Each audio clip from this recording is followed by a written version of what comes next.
वरहमतुल्लाहि वबरकातुहू। अल्हम्दुलिल्लाह, प्यारे आका सल्लल्लाहु अलैहि वसल्लम का प्यारा महीना शाबान चल रहा है। इसकी दूसरी तारीख़ को उर्स आता है हज़रत सैयदना इमाम आज़म रहमतुल्लाहि ताला अलैह हज़रत नौमान बिन साबित रज़ी अल्लाह ताला अन्हु का। आप वो जलीलुल क़द्र शख्सियत हैं कि जो ताबई में शामिल हैं। हम अल्लाह का जितना शुक्र अदा करें वो कम है। अल्लाह ने हमें जिन नबी का उम्मती बनाया वो नबी आज़म है, तमाम अम्बिया के सरदार हैं, सैयदुल अम्बिया हैं, सैयदुल मुरसलीन है, इमामुल अम्बिया है, इमामुल मुरसलीन है।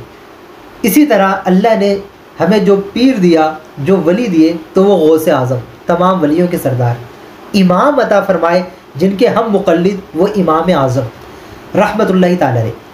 क्योंकि 2 शबानुल मुअज़्ज़म आपका योम विसाल है, तो बस एक दो बातें आपके मुताल्लिक़ कि आप 80 हिजरी में पैदा होते हैं, दुनिया में तशरीफ़ लाते हैं, ताबईन में शामिल होते हैं और कई सहाबाए इकराम अलैहिमुर रिदवान से आपने मुलाकात फ़रमाई, उनसे बाकायदा फैज़ हासिल किया, अहादीस करीमा रिवायत की और नबी पाक सल्लल्लाहु अलैहि वसल्लम की उम्मत तक उनको पहुँचाया। नबी पाक सल्लल्लाहु अलैहि वसल्लम की एक हदीस पाक है, बुखारी शरीफ में 4897, मुस्लिम शरीफ में भी हदीस पाक मौजूद है और सहीह सित्ता में।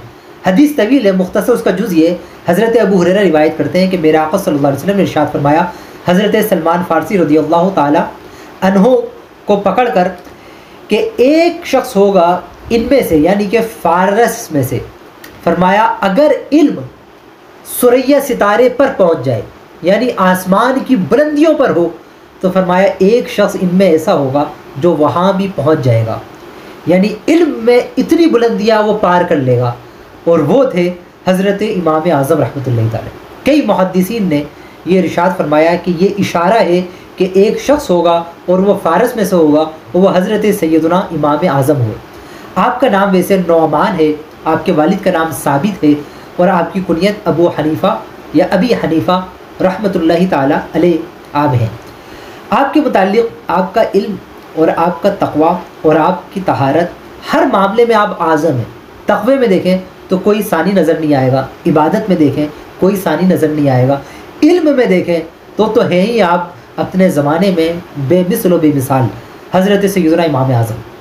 बस मैं एक वाक़या अगर बयान करूं कि एक मरतबा ऐसा हुआ कि 2 लोगों की शादी हुई और वो जुड़वा बहनों से शादी हुई। अब वो दोनों बिल्कुल एक शक्ल की थी। बाज़ ने कहा कि वो लड़कियां जुड़वा थी और बाज़ ने कहा कि लड़के जुड़वा थे। अब जब शादी हो गई तो बीवियां बदल गई, निकाह किसी और से किया और रात किसी और के साथ गुजार ली, हम बिस्तरी किसी और के साथ हो गई। अब वो महफिल में इमाम आज़म मौजूद और जब वलीमा था तो ये ख़बर भेजी कि निकाह किसके साथ हुआ और रात किसी और के साथ गुजार ली। अब सबसे पूछा गया, उसमें हज़रत सुफियान सौरी रहमतुल्लाहि ताला अलैह जैसे जलीलुल क़द्र शख्सियत भी मौजूद। अब सब ने यह कहा कि अब ये गलती हो गई, माफ़ी मांगे, जानबूझ के तो किया नहीं। यह है कि अब ये उसी के साथ रहें जिससे निकाह हुआ है, ज़ाहिरी वही इसकी बीवी है, अब गलती हो गई, रात किसी और के साथ गुजार ली। अब इमाम आज़म रहमतुल्लाहि ताला अलैह तशरीफ़ लाए, आपके सामने ये मसला पेश किया गया। आपने क्या प्यारा इसका हल दिया और क्या प्यारा मसला बयान किया। आपने फरमाया, दोनों को बुलाया और दोनों शोरों से ये कहा, तुमने जिसके साथ रात गुजारी, हम बिस्तरी की, क्या तुम उसके साथ ही ज़िंदगी गुजारना चाहते हो? उसने कहा बिल्कुल। दूसरे से कहा तुम भी? उसने कहा बिल्कुल, ये तो और अच्छा है। तो आपने कहा दोनों अपनी बीवियों को तलाक़ दो। दोनों ने बीवियों को तलाक़ दी। जब तलाक़ हुई तो इससे पहले हम बिस्तरी नहीं हुई थी दोनों के लिए और दोनों बिल्कुल अलग थी। तो जब हम बिस्तरी ना हो तो फिर तलाक़ की इद्दत भी नहीं होती। तो आपने कहा इन दोनों के दरमियान तलाक़ हो गई। अब जिसके साथ राज गुजारी है, दोनों का निकाह उनसे कर दिया, क्योंकि अगर इनसे ना किया जाता तो ज़िंदगी भर एक शर्मिंदगी रहती कि हमने रात किसी और के साथ गुजारी, ये वो इसके भाई के साथ गुजारी। कभी वो सामने आता तो वो ख़यालात आते और जहन कहीं मुंतशिर होता।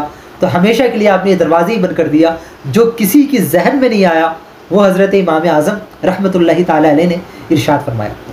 आपका तक़वा अगर देखें तो आपके बारे में है कि आपने अपनी ज़िंदगी में 7000 दफ़ा अल्लाह का कलाम कुरान करीम ख़त्म फरमाया।